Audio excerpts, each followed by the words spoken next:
Hey everybody, I just want to talk to you today about artificial intelligence. Obviously, every week that's what we talk about. But it seems like everybody talking about artificial intelligence nowadays is kind of like they're going down a shopping list. Like they want to save time, they want to finish their work, they want more productivity. Everybody wants, and they just haven't really figured out the advantages AI can really bring to them. They're using this incredible tool to do menial labor, and it's just baffling. So I want to talk to you today about using something extraordinary for an extraordinary purpose, and and to really kind of question, what if AI's greatest value is not the work that it can do for you, but what if its greatest value is found in what it makes possible through us?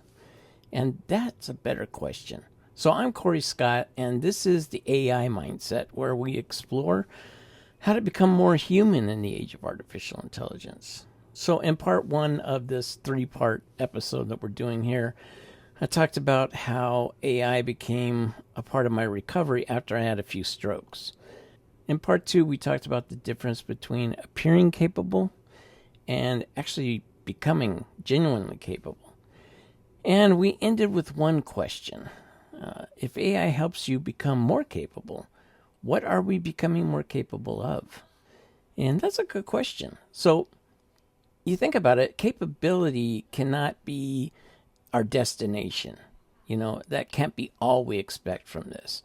So eventually, we're going to have to find a purpose, right? That brings me to the old story, The Emperor's New Clothes. And everybody probably remembers that story where the emperor is basically naked, but he's wearing these fancy clothes that apparently only the righteous and good can see. That was a favorite story of mine when I was a kid. And I think the story is more about invisible doubt than the invisible clothes, looking at it from an adult's perspective now. You know, everyone could see what was happening back then with the king, but nobody wanted to say anything out loud. They certainly didn't want to be the first one to say anything.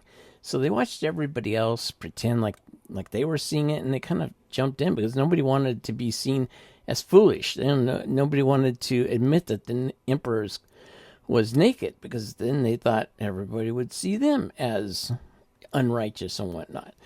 So the crowd was kind of exposed in this, more than the naked king, if you will. The story keeps returning to me time and time again as I think about this time that we're living in now with the AI. AI is exposing our fears. It's exposing our inconsistent standards and the confusion about human contribution in ways that no other technology has ever done. We seem to accept those technologies and saw them as tools. But now AI's come along and it somehow is violating everything, and we feel like we have to hide that we use it. And I think that's silly. I think it's time that we start embracing it and seeing what humans can do with this augmented ability to take the best of us and make us even better. That tension became pretty clear when I read about an author whose career was threatened around accusations of AI being used, or I think it was just their editor using AI or something silly like that. But the exact truth around that case is really not my point. What struck me out of it was how quickly people were ready to judge and jump all over this person. And the hypocrisy in that was hilarious to me. I mean, for heaven's sake, this is just a tool that everybody is using. But because it's an author, you know, because it can help you put words together, and an author is using it, obviously this author's cheating, and this is unbelievable and horrible and blah, blah, blah. Let's destroy their career. Let's destroy their livelihood over all this. I mean, authors bring imagination, judgment, taste, lived experience, a voice that they formed over a lifetime of work. And just because a tool comes along that can help them put their thoughts together and challenge themselves and push their work beyond what they normally could. Just because we found a tool that can do that, instead of embracing that and thinking how beautiful this is, thinking about the possibilities of this, thinking about the fact that George R. Martin may actually finish the Game of Thrones book series, those are all the possibilities that we're willing to, instead of embrace, judge the person, because none of us want to admit that we're all using it. We all know the emperor's naked. It's there. It's just a tool. But if I admit that, or if I give credit to a person who uses it justly because it's amplifying the gifts they already have, I can't admit that because no one else is admitting it. Everybody else is saying it's cheating, so it's cheating, even though I'm doing it all day long. So anyway, that's irritating to me. Hopefully it's irritating to you, and hopefully we can get through this time in history a little faster than it seems like we're going through it. Anyway, hopefully the irony is not lost in you on how silly this thing is. Most people that are condemning this type of action are people who use AI. They don't really understand how it works, but it replies to emails for them. It makes the mindless work that they have to do all day long tolerable. And because they use it, and maybe there's some shame, and we'll talk about that next week. Maybe there's some shame attached to the fact that they're using it, that it makes it easier for them to push that blame onto someone else, because then the light's not shine on them. I mean, it's just human nature, and until they're exposed, until some little kid comes along and says, "Why is the emperor naked?"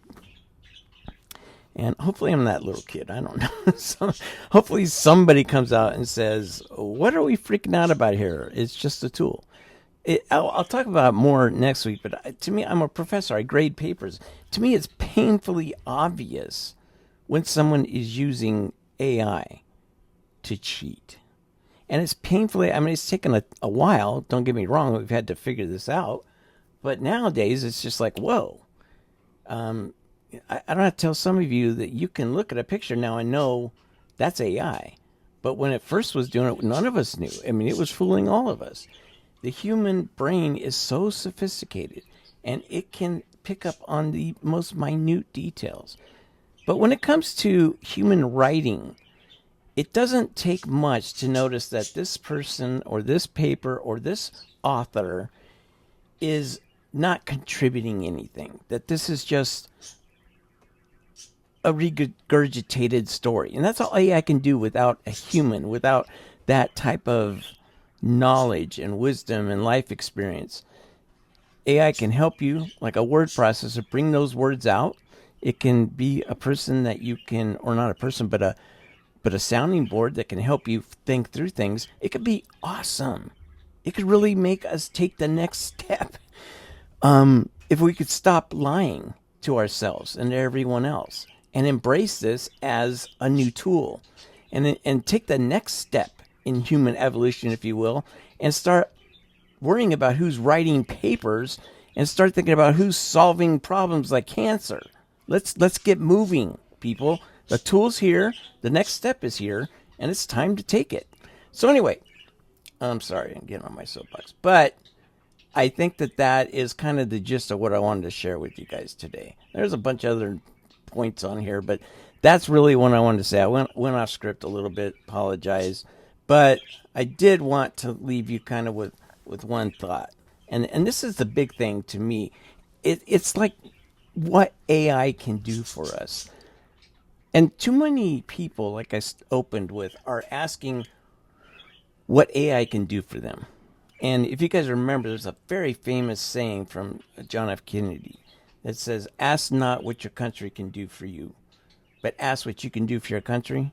I think the modern version of that, really, towards a technological time that we live in, is ask not what AI can do for you, but ask what you can do for the world with the power of AI. And let's get moving. What can we do? What good can we bring the world? What kind of changes can we make? That's what I think we should really be focusing on right now, not this witch hunt that seems to be going on. So, anyway, I'm Corey Scott, and thank you for joining me through all three of these that we've done. And I'll see you next week with a brand new one having to do with shame. And still I'm attacking this thing until I get that out of my system. So stay curious, do all the work, and never stop being more than you can be with the power of AI. Yeah, we should all be trying and doing more. So see you guys next time.